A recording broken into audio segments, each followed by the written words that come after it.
Apa alamat dari mahabbah?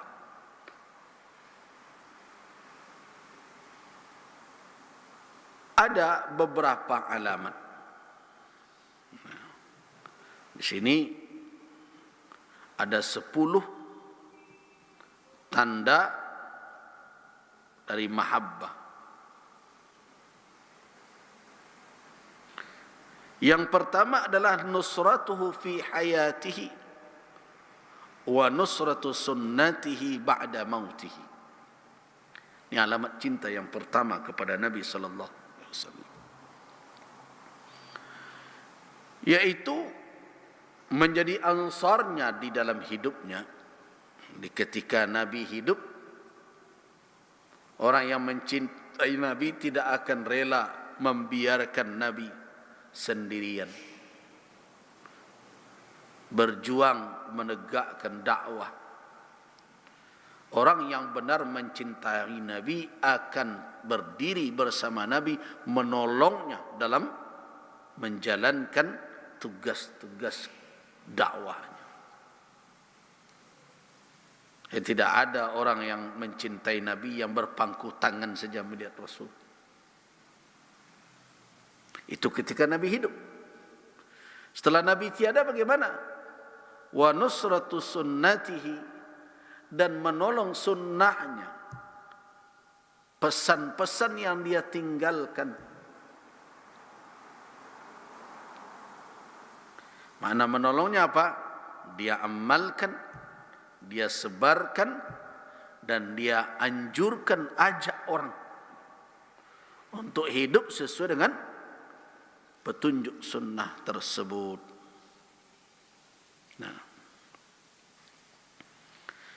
Nah, inilah yang dijalankan dengan utuh oleh para sahabat Nabi. Ketika Rasulullah hidup, mereka menjadi penolong Allah dan Rasul. Ketika Nabi telah tiada, merekalah yang terdepan mengabarkan, menceritakan, menyebarkan tentang ajaran Rasulullah sallallahu alaihi wasallam. Nah, itu alamat mahabbah, kecintaan kepada Nabi. Menolong Nabi ketika hidupnya dan menolong sunnahnya ketika beliau telah wafat. Nah,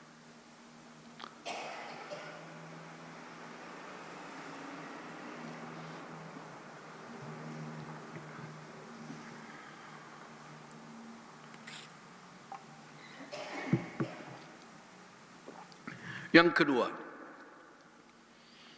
al-hirsu ala suhbatihi, yaitu al-hirsu, keinginan yang kuat bisa menjadi sahabatnya.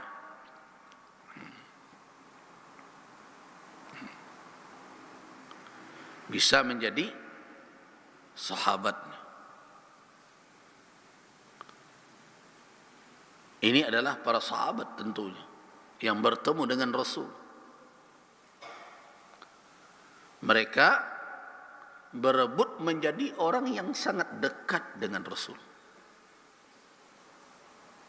dalam segala hal.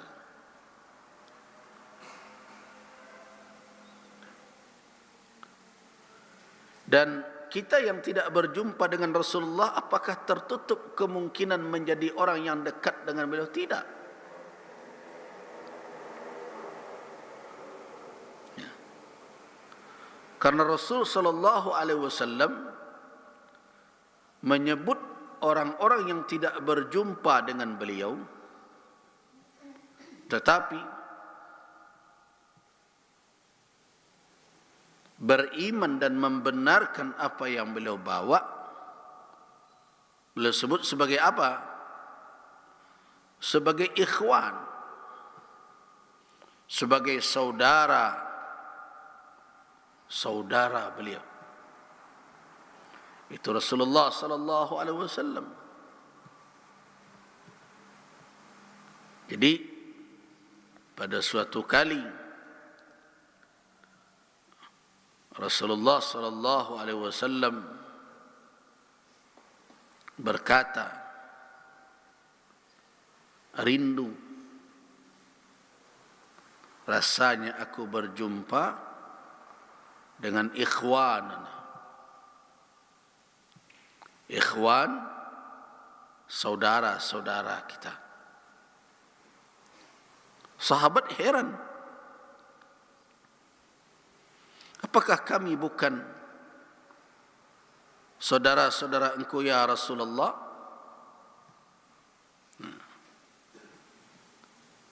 Di satu kali Rasulullah sallallahu alaihi wasallam mengatakan di hadapan sahabat, kerinduan beliau berjumpa dengan apa? Dengan saudara-saudara beliau. Mata alqa ikhwanana, kapan kita berjumpa ya dengan ikhwani, saudara-saudaraku. Kata sahabat ketika mendengarkan itu, alasna ikhwana, bukankah kami saudara-saudara engkau?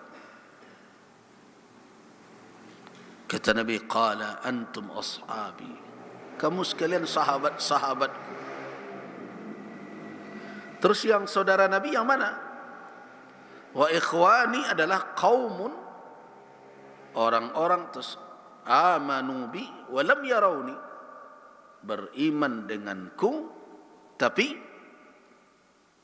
tidak melihatku. Artinya tidak berjumpa dengan Rasul di masa hidupnya, tapi beriman dengan Rasulullah. Ya. Jadi kita bisa menjadi saudara-saudara Rasulullah.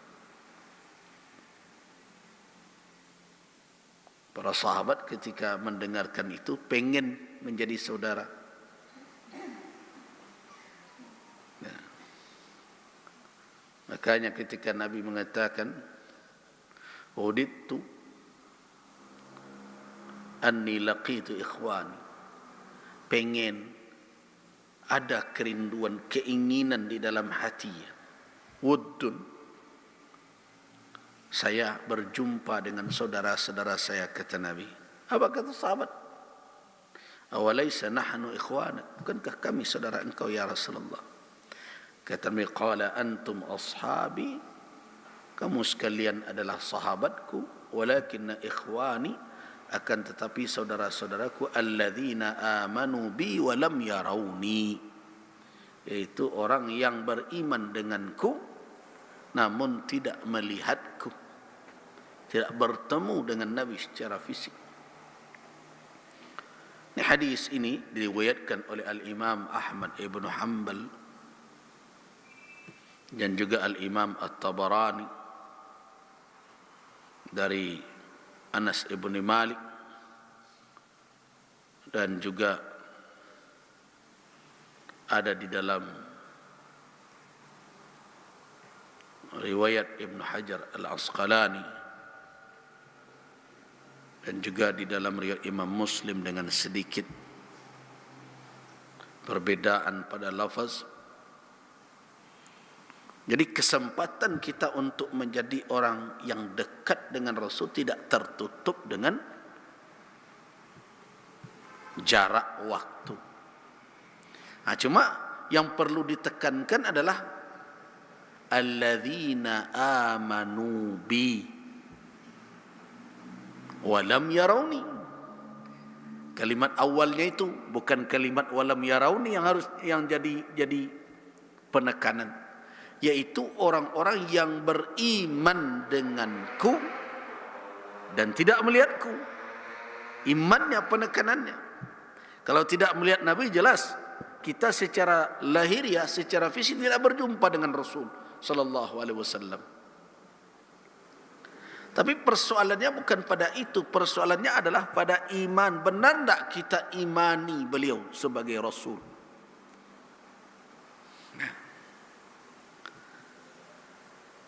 Nah, kalau betul tentu sebagai seorang yang beriman dengan apa yang dibawa Rasulullah sallallahu alaihi wasallam, tampak di dalam kehidupan kita, sikap dan perilaku kita, petunjuk Nabi itu tandanya beriman. Kan al-iman, iman bukan hanya dakwah, iman bukan hanya sekedar pengakuan. Iman itu membutuhkan apa? At-tasdiq bil amal, pembuktian dengan amal perbuatan. Di antara apa yang terucap dengan sikap perilaku yang terlihat tidak berselisih. Begitu. Jadi alamat cinta yang kedua apa? Orang ingin untuk berada dekat Rasulullah, berusaha menjadi orang istimewa di samping beliau. Ya, kalau di masa Nabi hidup, berusaha menjadi sahabat yang dekat. Begitulah para sahabat Nabi. Coba bayangkan, kalau ada perintah Nabi, maka berebutanlah sahabat untuk menjalankannya. Siapa yang lebih duluan menunaikan perintah itu? Untuk apa? Bukan menjilat, ya.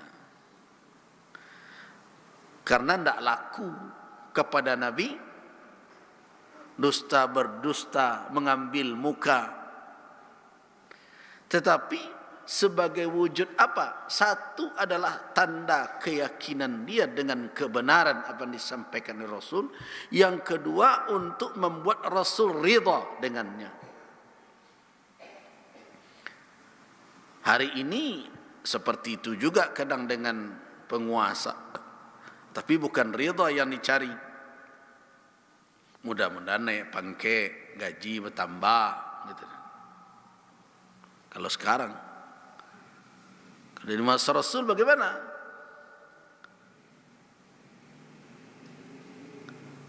Jadi karena itu, berpacunya sahabat dalam menjalankan petunjuk Rasulullah bukan dalam rangka untuk mendapatkan kedudukan duniawi, tetapi mendapatkan apa?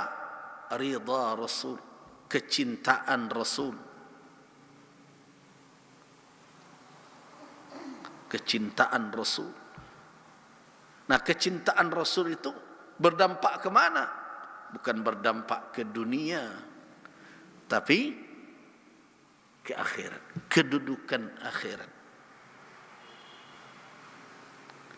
Nah, kalau kita ingin menjadi orang-orang yang dekat dengan Rasulullah, menjadi orang-orang yang istimewa di samping Rasul, kan banyak jalan-jalan untuk itu. Di antaranya menjadi kafilul yatim. Dekat tak dengan Nabi? Ana wa kafilul yatim kahataini fil jannah. Gitu. Saya dan orang yang menjamin hidup anak yatim bagaikan begini di surga.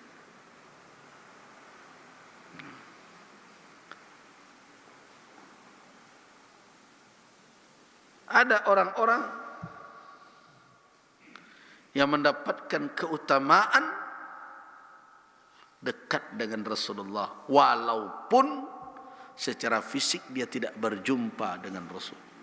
Nah, orang yang mencintai Rasul akan berusaha